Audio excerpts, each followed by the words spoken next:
Welcome to episode number 2 on Survivor Stories, and this one went really different and completely unexpected, so you're not going to want to miss it.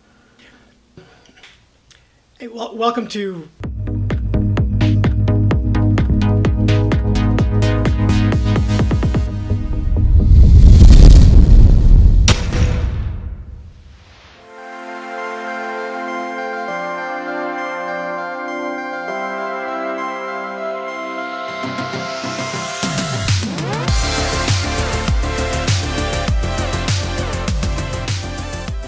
One of the interesting people that I met while I was there was a young lady by the name of Jasmine Lockhart.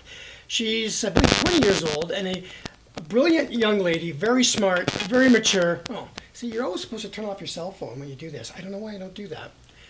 And I shared some of my story with Jasmine. She asked me if she could interview me, and I thought, okay, because she's starting a travel blog and she wants to make a difference. In the process of me telling my story of sexual abuse, she also came out and she said, "Oh, I was sexually abused too." And I was like, "What? You know, why not live our lives and not be ashamed?" And everybody I've talked to so far that wants to share their story, they feel released, they feel empowered, they feel inspired.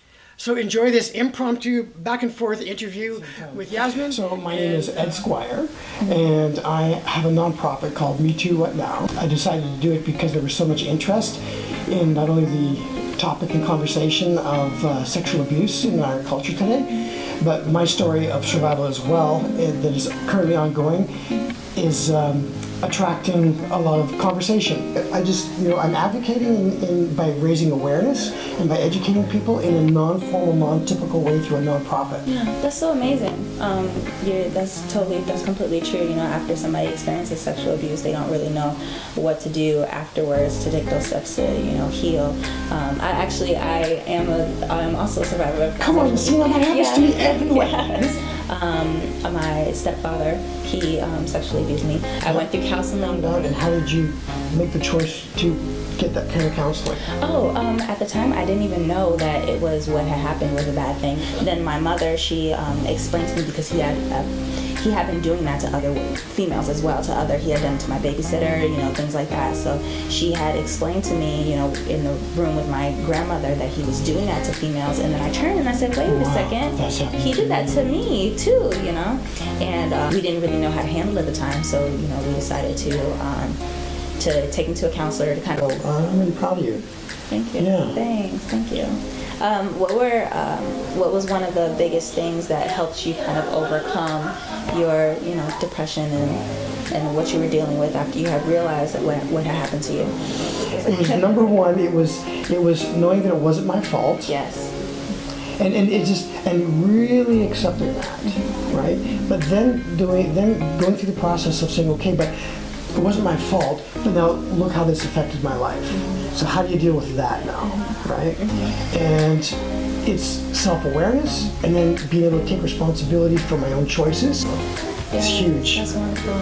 Yeah, I really respect everything that you're doing, especially as being a male, because it's not something that just happens to females, it happens to males too. That's and right. I think a lot more males should feel like they have the platform, they should be more comfortable to speak up, because it's something that it can happen to anybody, not just women. So I'm really happy that you decided to. I love how you're using your platform to spread positivity in the world, and because everything doesn't have to be so negative all the time, even if it is what you would usually perceive as a negative experience, or you can rise up and make it positive. Yes. A huge change in your life, and obviously you did that too. You took something. Can I ask you about your hair? We talked about it before. Everybody now, but does. I just wanted to you to explain. From the hot tub last night and running around yesterday.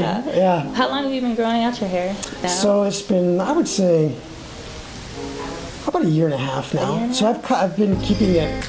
Yeah. So for me, it was a process of living who I wanted to be. I don't know if it'll always be that way, but I'm having a lot of fun with it. Yeah. You do what you want to do. That's exactly it. Mm-hmm. How many countries have you been to? But I've been to maybe like 7, 8 now. 7, 8 countries. Yeah. And you're 20 years old. Yeah. So that is a massive experience for someone your age. Yes, it is. And to be this self-aware at this stage. And Nice. Thank you so much for letting me do this. I really appreciate it. Thank you. It was so nice talking to you, and I'm so glad that I got to meet you here. Well, this is not fair because before we go, My name is Jasmine. I live in Phoenix, Arizona, and I'm a college student, so I go to ASU studying political science. It'll come to me. well, thank you, Jasmine. Yes.